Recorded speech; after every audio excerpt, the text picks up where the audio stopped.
Nama saya Sika Patricia Lumantobing dengan NIM 210305001, Prodi Teknologi Pangan, Fakultas Pertanian.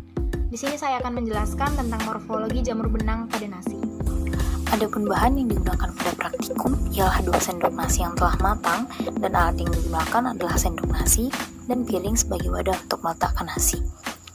Adapun prosedur yang dilakukan dalam praktikum untuk mengamati kapang nasi adalah sebagai berikut. Yang pertama, disiapkan dan dicuci alat yang akan digunakan. Kedua, diambil 2 sendok nasi yang telah matang, lalu diletakkan ke atas piring.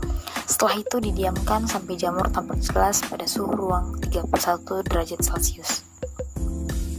Hasil yang didapat pada bahan nasi yaitu didapati berjamur ketika didiamkan pada hari ketiga.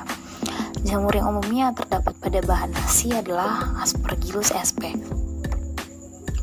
Nasi sebagai substrat yang memiliki kadar air tinggi menjadi sangat potensial menjadi tempat pertumbuhan jamur. Jika perubahan suhu, pH dan kelembapan terjadi secara mendadak, maka akan semakin banyak mikotoksin yang diproduksi oleh jamur. Sifat kimia dari mikotoksin ini sangatlah stabil. Keberadaan Aspergillus tersebar di banyak tempat, diantaranya terdapat pada makanan yang telah basi, termasuk untuk nasi yang telah didiamkan beberapa hari. Untuk koloninya padat dan pertumbuhannya lambat.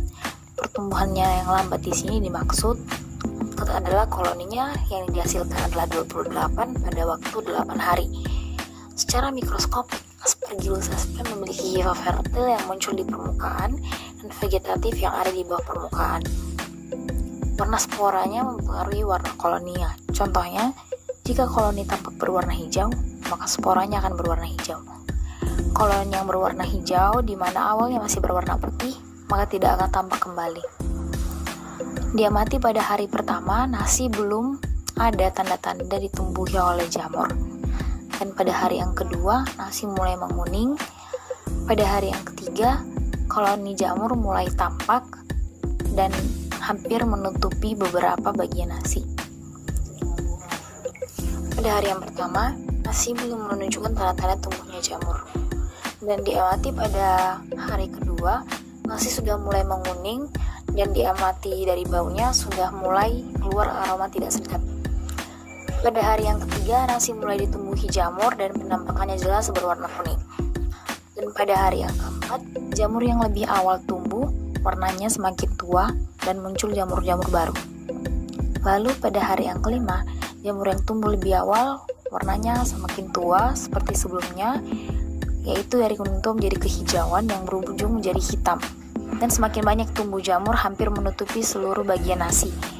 Struktur nasinya satu sama lain menjadi lebih lengket atau lebih menyatu. Kesimpulan dari pengamatan morfologi jamur benang pada nasi, kemunculan jamur pada nasi ditemukan pada hari ketiga dengan tanda-tanda warna nasi menjadi kuningan dan menampakkan benang-benang halus yang merupakan koloni dari Aspergillus sp. Saya Nadifa Nurutami dengan NIM 210305002 ingin menjelaskan tentang morfologi jamur benang pada tempe. Morfologi jamur benang pada tempe. Bahan dan alat. Adapun bahan dan alat yang digunakan pada praktikum ialah kertas karton sebagai media, pisau, dan tempe. Prosedur. Adapun beberapa prosedur yang dilakukan dalam praktikum untuk mengamati kapang tempe adalah sebagai berikut. Pertama-tama disiapkan alat yang akan digunakan.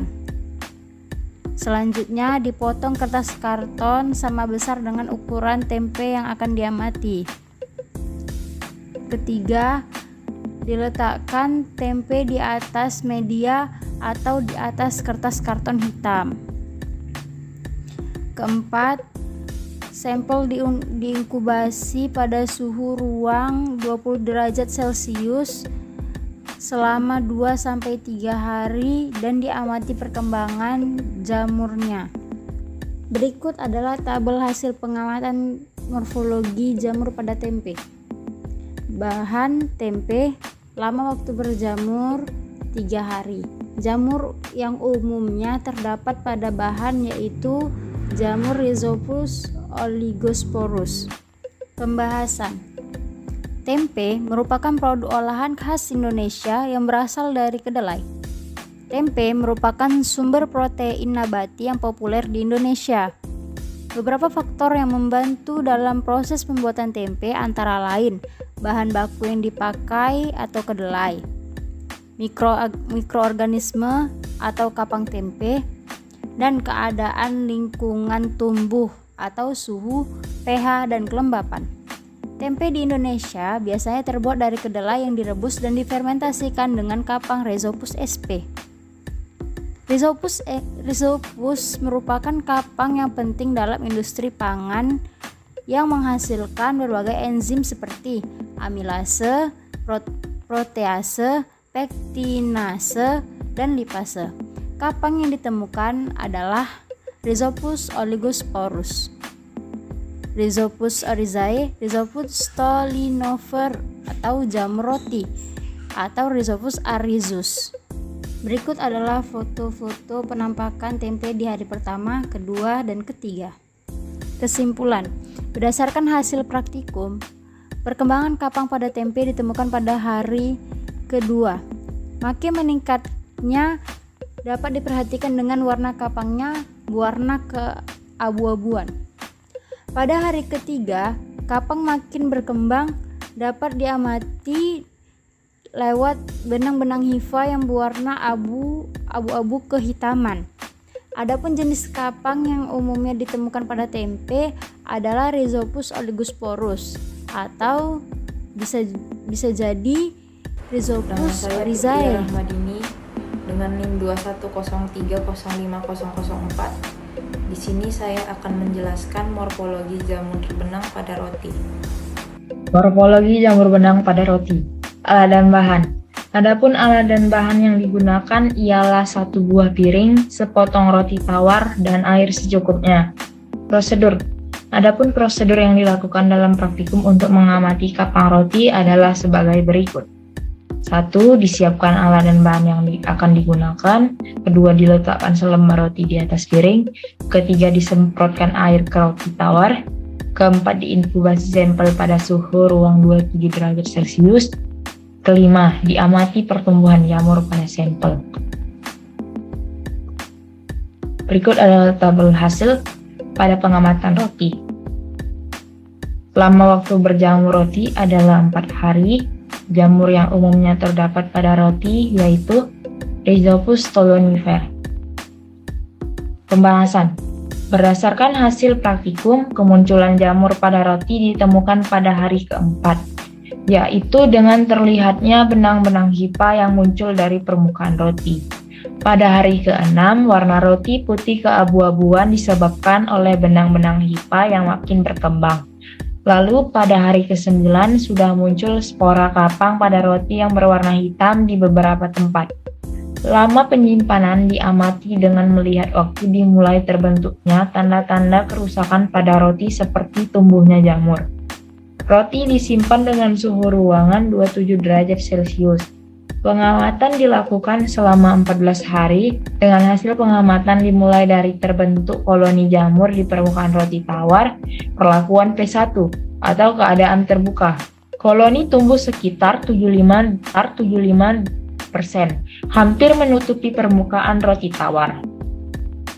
Hal ini disebabkan kondisi penyimpanan roti tawar yang dibiarkan terbuka menyebabkan spora-spora jamur kontaminasi berasal dari udara menempel di atas permukaan roti tawar, sehingga membuat roti tawar cepat terpapar mikroorganisme seperti jamur. Kondisi penyimpanan menjadi penyebab timbulnya jamur disebabkan oleh beberapa faktor seperti aktivitas air ataupun AW, konsentrasi ataupun pH, dan nilai gizi ataupun komposisi nutrien. Menurut literatur Sulistyo 2011, ketiga faktor tersebut baik secara sendiri maupun bersamaan memperlihatkan kondisi media yang lebih selektif terhadap pertumbuhan jamur. Berikut adalah gambar proses inkubasi roti pada hari pertama sampai hari keempat dan hari kelima sampai dengan hari ketujuh. Kesimpulan, jenis jamur yang terdapat pada roti yang diamati adalah Rhizopus stolonifer. Koloni jamur yang tumbuh pada roti berwarna kehitaman. Pertumbuhan jamur dapat mengakibatkan perubahan fisik dan kimiawi pada roti. Beberapa faktor penyebab tumbuhnya jamur pada roti yaitu aktivitas air ataupun AW, konsentrasi ataupun pH, dan nilai gizi ataupun komposisi nutrien. Apabila roti disimpan pada wadah yang steril dengan suhu ruang antara 25 derajat Celcius sampai 28 derajat Celcius, maka pertumbuhan jamur akan lebih cepat.